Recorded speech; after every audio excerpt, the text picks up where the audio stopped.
Welcome, everyone. We'd like to welcome you to our series of conversations on biopolitics and democracy. In these conversations, we aim at exploring the political tensions we experience in these challenging times of pandemic. Our aim is to raise awareness of the biopolitical dimensions of the ways in which states and society are dealing with the current health crisis, and to understand the changes that the pandemic has brought upon our forms of life. We'd like also to propose a collective critical exercise of political imagination about possible futures after the pandemic. Today, we're happy to welcome Paolo Gerbaudo as our guest today. He's a reader in digital culture and society at King's College London. His research focuses on the transformations of politics in the digital era in the context of social movements and political parties.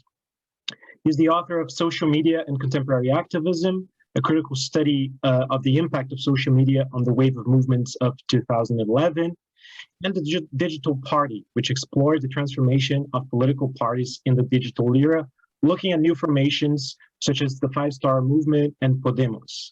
His new book, which is forthcoming, The Great Recall, Politics After Populism and Pandemic, will be one of the objects of our conversation today. So thanks, Paolo, for joining us. It's a pleasure to have you here with us. Thanks for having me. And I would like to start with the first question, and then Daniele will take up from there after you engage with it. So the first question is, in the responses that we've seen states and society giving to the situation of the pandemic, we've seen a series of mechanisms of protection and control being mobilized. We would like to start by asking you if you think there is a tension between these forms of care of life and democratic life. Or in other words, what do you think are the limits and political risks of these mechanisms of protection and control? For a start, I would say that something that we have seen very clearly during the pandemic is a return of the state and the question of the state, really. I mean, obviously, the state never went away. We know also the neoliberalism. Actually, we know that from Foucault and his study of ordoliberalism, that actually ordoliberalism used the state as a constructive mechanism, right, to create the conditions for the market. But I think that it is fair to say that under neoliberalism, the state was looked at as a sort of secondary mechanism or as a purely facilitatory mechanism, where the real juice, in a way, of society was in the market, right? Was in the capacity, the productive capacity of the market.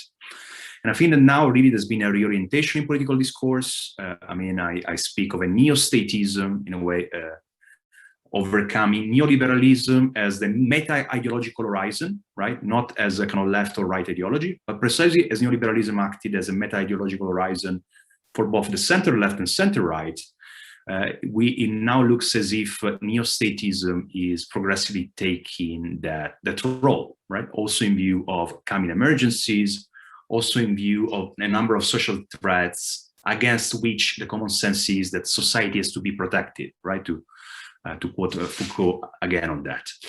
Obviously, that creates many tensions between collective interest and individual interests, or perhaps we could say between collective freedoms and individual freedoms that are articulated every day. I mean, we are seeing now the debate on the Green Pass in Europe, for example, the debate on vaccination, and before that, the debate on masks and lockdowns, and so on and so forth. Where there is a perception, and on the one hand, state protection and state control are growing, and they are both accepted by a part of the population and resented by another part of the population. Okay? And I'd say that very much they are both expressions of sovereignty, right? In the sense that, I mean, Foucault and Deleuze looked at, in particular Deleuze, looked at control more as an alternative form of power vis-a-vis sovereignty, right? While in my contention, if you go beyond the juridical notion of sovereignty, but we take it in the kind of the broader sense, we can unpack it by looking at these two elements of the state, right? Protection and control, which in a way always go hand in hand.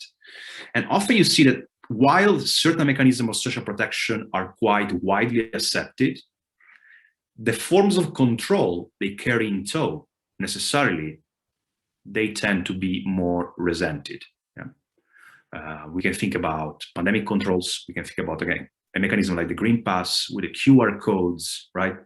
Which in a way show that, I mean, Deleuze in particular, in his postscript on the society of control, it was really prophetic in many respects.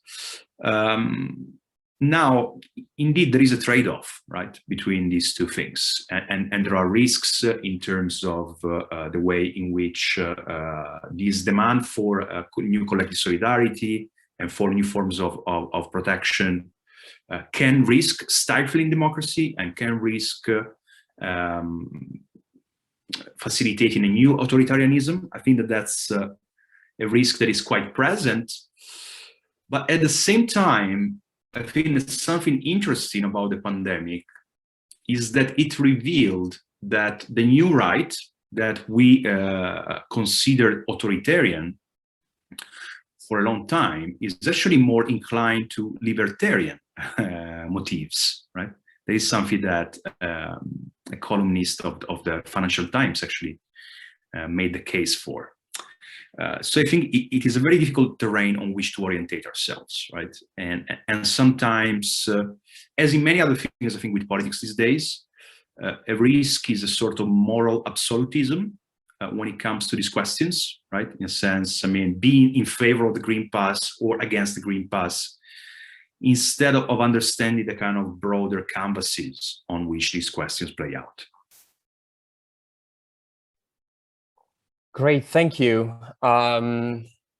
So one of the other things that we wanted to ask you, perhaps also building on your forthcoming book, The Great Recoil, in which you explore politics and populism after the pandemic, is if you can tell us something more about the arguments that you put forward in the book, and perhaps to just link with the last point that you were making, explain what you think is distinctive about populist responses to the pandemic, like no matter whether it comes from, the right or the left, or if there's difference indeed between the two.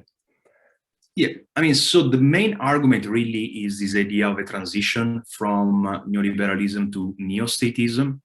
I mean, it is an argument that I think is very contentious, and there's many people who are actually warning against it, because for too long, we have heard announcements of the death of neoliberalism for a decade now.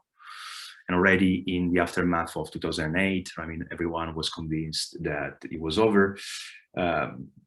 But methodologically, the book operates with the idea of ideological eras. I mean, there's kind of demi-siècle, 50th century meta-ideological blocks that tend to come to an end. And this is very much what seems to happen with neoliberalism, because 2008 was a blow, but it was not a mortal blow. And now, with the kind of urgencies that the society is facing, besides the pandemic, obviously climate change, right, becoming ever more apparent in Germany, as in China now with the floods, it is evident that some of the emerging social dilemmas cannot be solved within the framework of neoliberalism, even for capitalism's own good, right? So I think this is something really important. I mean, I think that many people confuse neoliberalism and capitalism, because neoliberalism is the form of capitalism we have become acquainted with. It is very important to warn that the end of neoliberalism is not the end of capitalism at all. If anything, it could usher in an even worse capitalism, because neoliberalism had many bad things to it, and we've come to become very familiar with the criticisms. Yet its success was also about some emancipatory promises connected with it, right? In terms of personal freedoms, in terms of freedom of movement, in terms of some freedom of expression, and so on and so forth.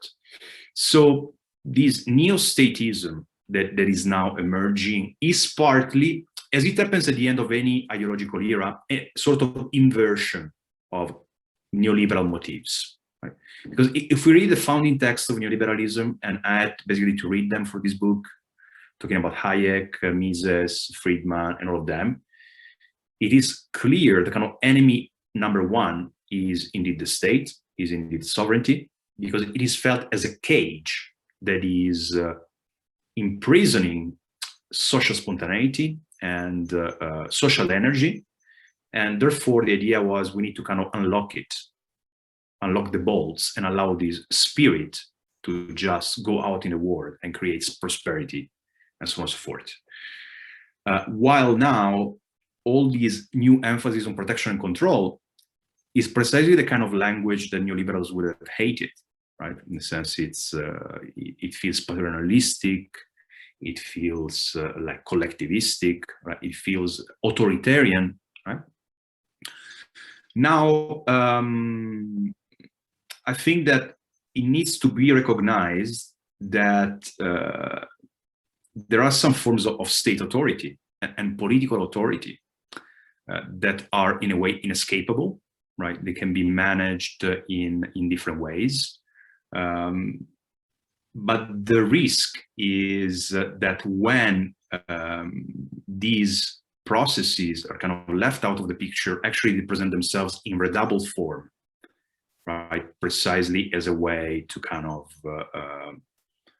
to address chaos or a sense of disorder. I mean, this is partly what has been happening with a crisis of globalization and with the discourse of the right. So vis-a-vis the impression of social decline, the impression of lack of political control, the impression that whatever citizens think, anyway, they will not have an influence on the course of sort of a retrenchment mechanism, where people then look for refuge or for retrenchment vis-a-vis an open space that they cannot control. So it's what I describe in the book as agoraphobia, which to me very much encapsulates some of the anxieties that we are experiencing. And again, these are kind of social anxieties as far as I see them. So they are transversal to society, right? But they are like social demands that can be resolved through different political responses, right? So, depending on who you blame for that, and depending on the solution you propose to that sense of lack of control. The populist right responds to that, to go to the second part of your question, as obviously being the people to blame for that are migrants. Migrants become the figure, the villain, blamed for the loss of control and protection at all levels, right? I mean, there was a success of the propaganda of the right to take a specific social figure and basically associate it with all the problems people feel. Security, crime, right? Unemployment, low wages, blamed on migrants as a reserve army of labor, a sense of cultural loss, blamed on multiculturalism and immigrants because they are perceived as diluting society's homogeneity. Even public services. I mean, it's quite cynical how they managed to do that. So instead of blaming failing public services on cuts to funding, no, it's migrants who are swelling up queues for public services. At some point, even the environment, I mean, whatever, these people are polluting. There is an idea of pollution actually associated with immigrants. And it has been very successful because it is a very concrete social figure that many people have an experience of, or many working class people, especially in working class neighborhoods. The response of the populist left, basically the new kind of populist socialism that is emerging, has instead tried to associate this sense of loss, lack of control, destitution, disenfranchisement with the super rich. Yeah. I mean, with the Bezos, with the Musk, with the new robber barons of the world. So to say kind of all the people are united, but they are not united against the other of the migrant, but they are united against these people who are clearly other, to the point that now they're going to space, right? They feel so alien from society that they even want to go beyond the planet, as it were. And I think that that has demonstrated potential actually to be a narrative that could be an effective antidote to the chauvinistic discourse of the right.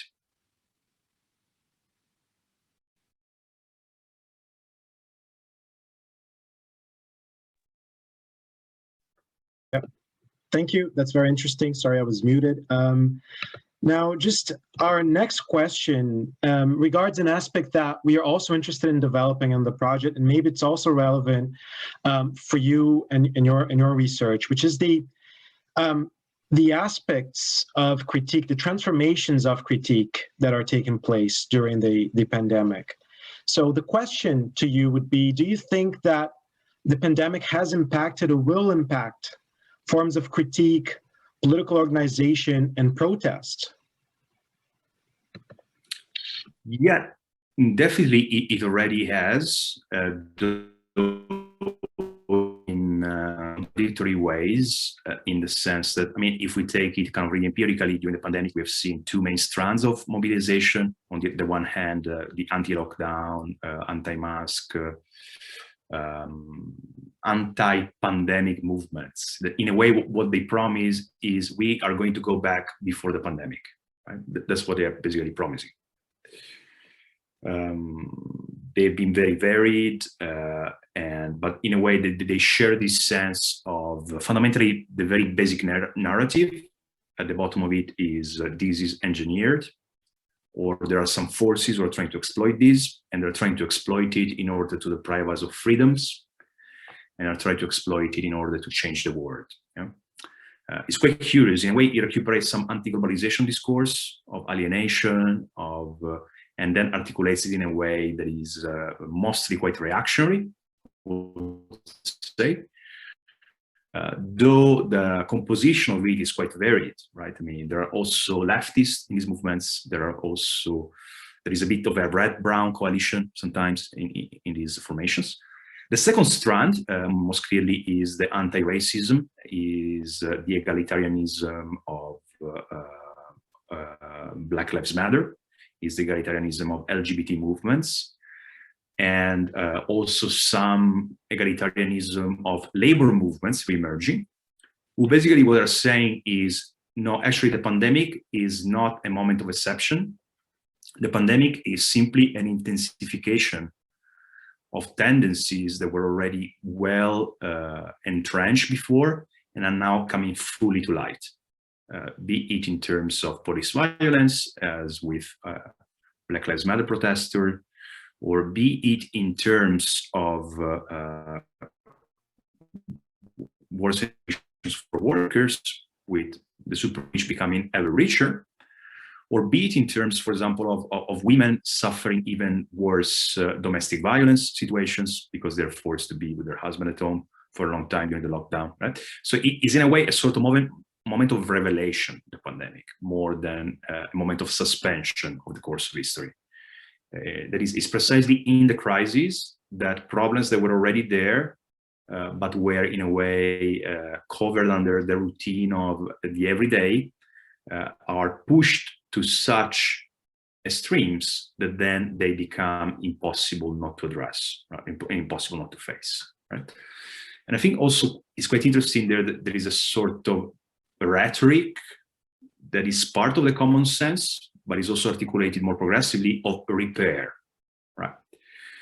Repair of the environment, repair of health structures, repair of basic social conditions. For example, this idea of raising the floor, the minimum, but also politics of reparation.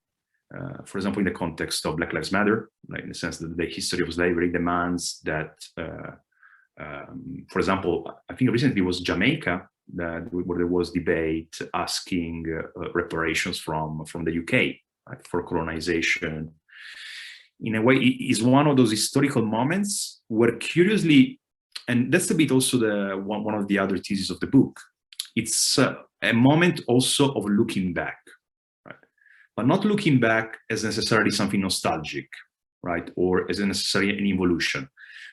Looking back to take stock, as the English say, in a sense of the sense of a recapitulation, like coming at the end of a cycle and saying these things were not good, and in order to move ahead, in fact, there's no way we can move ahead unless we finally solve these historical problems that have been carrying on there, right, and that are dragging us, and therefore they are not allowing us to move forward.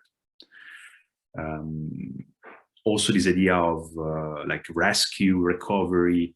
I think that it is a discourse that is a mainstream discourse, but actually it offers also a potential for emancipatory and progressive politics if it is articulated in the right way. Great, thank you very much.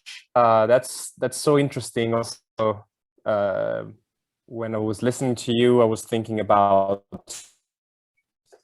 Foucault's definition of critique as an attitude, and this idea of a certain attitude of a certain relationship to the present, and this idea that there's an attitude of repair, or there's a certain kind of relationship with our own present that is taking the shape of repair. It's really interesting and important. Okay, our time is up, unfortunately, but we are very grateful once again to Paolo Gerbaudo. We look forward to reading your book that is coming out in a month, more or less, at the end of August, The Great Recoil. Thanks with Verso. So thanks for being with us. And thanks very much for having me. Thank you. And thanks everyone for watching. Please feel free to check out the other videos on the website. Bye.